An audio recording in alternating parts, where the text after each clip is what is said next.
Hello and welcome to Dice and Demons. I'm Emma, and today I want to show you how I paint a very bright Cryptguard for the Flesh-Eater Courts. And so I start off with a model that's been primed using the White Scars primer, and then I start out by painting it blue, because instead of doing a zenithal highlight that some of you might know, you start off with a model that's perhaps black or gray, and then you sort of spray it from above, either with a spray can or with an airbrush with a lighter color, usually white color. You can also do what is known as a sort of slap chop, where you start off with a painting underneath, and then afterwards you dry brush it. And usually what people do is they again use black or gray, but I want to do it with blue, because I want something that, as I said, is very bright. And here you can see me start dry brushing with this is just with white paint. But I wanted it to be blue instead of black or gray underneath, because black or gray by their very nature sort of takes the light out of the colors and desaturates the entire color scheme or the paint scheme a little bit. And I didn't want that, because I wanted this to be as bright as I could possibly make it, while at the same time having some darker shadows. So that's why I did it this way, with the blue first and then adding the pink afterwards. And the blue color I used first was called Talazar Blue. It's a contrast paint from Citadel. And then the pink is also from Citadel, and it's another contrast paint called Volupus Pink.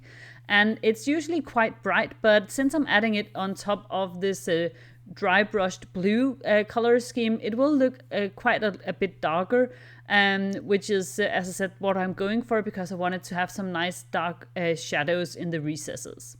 Then I thought perhaps I wanted the sort of fur that he or she's got on their back and head to be, I thought I wanted it to be orange, and so I just used the Gryph-hound orange contrast paint to paint that up, because I thought pink and orange, that goes well together and that would be fun. Then I started highlighting, and the first couple of highlights I used was done with a color from Kimera Kolors, and this one is called Magenta. And after I had done a couple of passes of that, I won't show it here on camera because the footage is just a little bit too dark, unfortunately. Then I mixed up the magenta from Kimera Kolors with some fluorescent paints, and this one is called Pulse Wave Pink, and it's from Huge Miniatures. After I had done a couple of layers of highlight of that, I just used the Pulse Wave Pink on its own. And it's, as I said, it's a fluorescent paint. And one of the good things with fluorescent paints is that they work really well as a glaze. So if you want to do highlights with them that are relatively smooth, they're actually quite good. Quite good for that. And I'm not great at glazing, and I don't usually spend a lot of time glazing, because that's just not my preferred method of painting. I think it's much more fun to do weird sort of graphical styles of patterns or cross-hatching and stuff. But for this, where you just have so much skin, I thought I would try glazing. As I said, I'm not the best at glazing, but I did my best for what I wanted to be a relatively quick and fun paint job. Just, tabletop standard ready. And then I took another color. It's also from Huge Miniatures, and this one is called Cyber Pink, and it's again a fluorescent color, and I tried glazing it up to add a little bit more highlight here on the skin tones.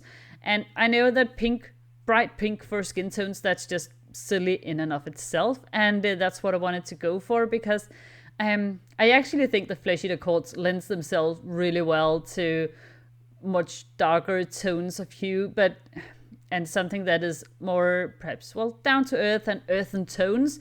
I just thought it would be fun to see what it would look like if I painted it as bright as I possibly could. Then, again, because I wanted it to be very bright, I decided that the last layers of highlight for the pink shouldn't be just pink mixed in with a bit of white, but it needed to be pink with a more fluorescent touch or a more neon touch. So even though it's really hard to see here on camera, unfortunately, I actually mixed the Cyber Pink with a bit of Starfire Yellow, also from Huge Miniatures, which is a bright fluorescent yellowish, greenish yellow paint. And so I have a sort of quite bright peach color. Sounds a little bit weird. And then the last layer of highlights is just with the Starfire Yellow on its own. Again, this very bright neon yellow color. And the camera has a lot of trouble picking up the colors as they actually look in real life. And I'm not quite sure, well, I'm not a technical wizard, unfortunately. I would love to be. But the whole idea was that I wanted to have a little bit of warmth in the final highlights, and I didn't want it to look too much pastel. So that was what I was trying to go for. Then for the shadows, I really like the idea of the blue shadows, but unfortunately at this point they weren't very visible, so I decided to repaint them. And for that I used a blue color, again from Kimera Kolors, and this one is called Phthalo Blue. And I mixed that with just a touch of the magenta, also from Kimera Kolors. So it's mostly blue, but it's slightly purplish, and I just wanted to make sure that it would not be too stark of a contrast against the rest of the color scheme. As I said, my original idea was to have orange fur on the model, but since I had already put some like the peachy orangey tones in the highlights on the skin, I decided against that and went instead for blue. But just to have a little bit of fun with the tones and the contrasts in the shadows, I actually left it orange in the shadows and then just picked out the individual strands of hair with the blue color. And again, here I'm using the Phthalo Blue from Kimera Kolors for the first level of, well, it doesn't look like highlights. It looks like I'm adding shadows to the raised areas right now, which is a little bit weird looking. But I'm adding highlights, as you can see here, and so that that hopefully makes it make a little bit more sense. For the first true layer of highlights, I am then using Magic Blue from Vallejo, which is just a really nice basic blue color. It's sort of like if you're thinking to yourself, I want something blue, just plain blue, this color from Vallejo is just it. It's just very blue, and I thought that would be a nice sort of medium color for the rest of the fur, because then I could highlight from there. And next up I am using Aquamarine, also from Vallejo, which is more of a turquoise color.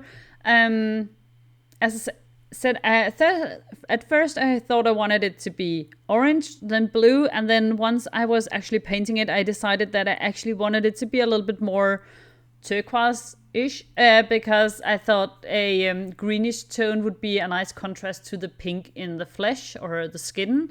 So that's why I went with the aquamarine for the second layer of highlights. And then because I really wanted it to be painted with fluorescent colors at the very tip of the strands of hair, I went in and mixed the aquamarine with a bit of quantum green, which is a fluorescent green color from Huge Miniatures, and I used that mix as the next layer of highlights. And then as the last highlight, I just used the quantum green from Huge Miniatures on its own.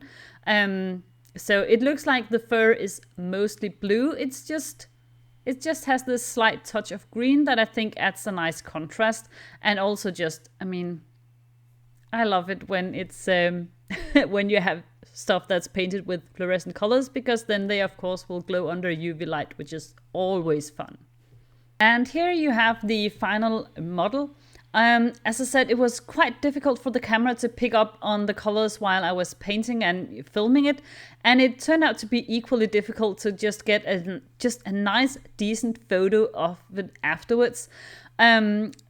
So the colors are unfortunately not quite exact, but it's the best I could do. I tried with all sorts of different backgrounds and stuff, and as I said, I'm not great with technical stuff, so perhaps if I were really good at photography, I might have been able to do better, but it is a little bit blurry, I know, and I'm sorry about that, but this is the best I could do. So yeah, I hope you get the impression of what it looks like in real life as well.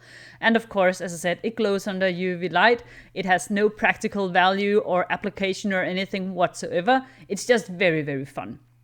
Yeah, so I had a lot of fun painting it, and that's of course always what matters. And one of the reasons I painted it like this was because, as I said, in my mind, the Flesh-Eater Courts are more or less, quote unquote, supposed to be painted in more desaturated or more earthen tones, and I wanted to sort of break through that mental block I sort of had, where I just felt like if I'm going to paint these, I have to paint them in like, as I say, gray, brown, desaturated green, stuff like that. And so I just wanted to do something completely different. And well, I think so far, so good, mission accomplished.